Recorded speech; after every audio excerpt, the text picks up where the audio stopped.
بسم اللہ الرحمن الرحیم۔ پیاری بہنوں اور بھائیوں، مختار سکوی کا نام تو آپ نے سنا ہوگا، وہ مرد مجاہد جس نے کربلا کے شہداء کا انتقام لیا تھا۔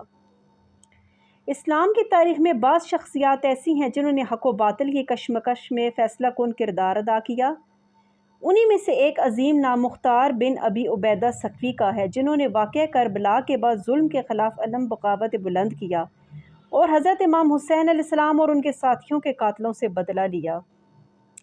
مختار بن ابی عبیدہ سکوی سن 622 عیسوی 1 ہجری میں طائف مکہ کے قریب ایک باصر قبیلے ثقیف میں پیدا ہوئے۔ ان کے والد ابو عبیدہ سکوی رسول اللہ صلی اللہ علیہ وآلہ وسلم کے صحابی تھے۔ مختار کا تعلق ایک بہادر، ذہین اور سیاسی شعور رکھنے والے خاندان سے تھا۔ ان کی جوانی میں ہی ان کے والد کا انتقال ہو گیا اور ان کی پرورش ان کے چچا سعد بن مسعود سکوی نے کی، جو حضرت علی کے قریبی ساتھیوں میں شمار ہوتے تھے اور کوفہ کے گورنر بھی رہ چکے تھے۔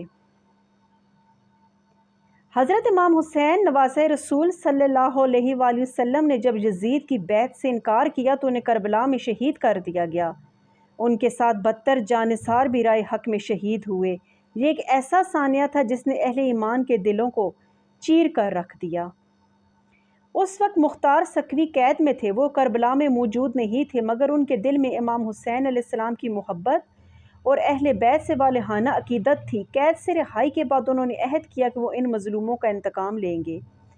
سن 66 ہجری میں مختار سکوی نے کوفہ میں یا لسارات الحسین، اے حسین کے خون کا بدلہ لینے والوں کا نعرہ بلند کیا۔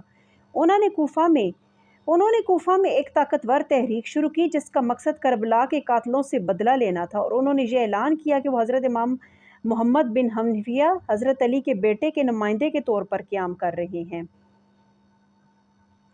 مختار نے اپنی فوج بنائی جس میں زیادہ تر غریب، مظلوم اور اہل بیت کے چاہنے والے شامل تھے۔ ان میں خاص طور پر موالی غلاموں کو آزاد کر کے شامل کیا گیا، ان کی بہت بڑی تعداد تھی۔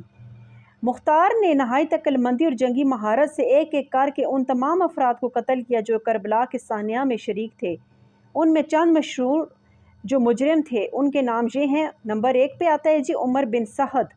یہ یزید کی فوج کا سپہ سالار تھا جس نے حضرت امام حسین علیہ السلام کو شہید کرنے کا حکم دیا تھا۔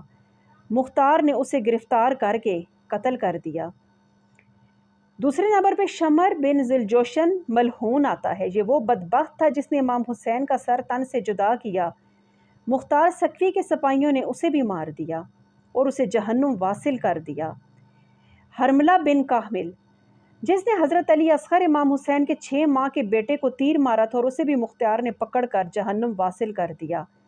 سنان بن انس، خولہ بن یزید، زیاد بن ابیہ اور دیگر مجرموں کو بھی مختار کی فوج نے کیفر کردار تک پہنچایا۔ مختار کا یہ عمل محض انتقام نہیں تھا بلکہ ظلم کے خلاف ایک عدل پر مبنی انقلاب تھا جو اہل بیت کی مظلومیت کے ازالے کے لیے تھا۔ مختار سکوی نے کوفہ میں تقریباً 1.5 سال تک حکومت کی۔ انہوں نے بہت سے اصلاحاتی اقدامات کیے، غلاموں کو آزاد کیا اور انصاف کا بول بالا کیا اور بیت المال کا صحیح استعمال کیا، لیکن ان کی کامیابیاں کچھ طاقتور طبقات کو برداشت نہ ہوئیں، خاص طور پر عبداللہ بن زبیر جو مکہ میں خلافت کے دعوے دار تھا، اور بنو امیہ یزیدی حکومت کے وارثین ان کے خلاف سازشیں شروع کر دیں۔ آخر کار مختار سکوی کی حکومت پر عبداللہ بن زبیر کے بھائی مصعب بن زبیر نے حملہ کر دیا اور ایک زبردست جنگ ہوئی۔ مختار نے صرف 6000 افراد کے ساتھ 20,000 کی فوج کا مقابلہ کیا، مگر بالآخر 14 رمضان 67 ہجری کو شہادت پا گئے۔ ان کے آخری الفاظ یہ تھے، یا لسارات الحسین، اے حسین کے خون کا بدلہ لینے والوں۔ ان کی شہادت کے بعد کوفہ میں ان کے ہزاروں ساتھیوں کو بھی قتل کر دیا گیا، لیکن ان کا انقلاب تاریخ میں زندہ رہے گا۔ جزاک اللہ۔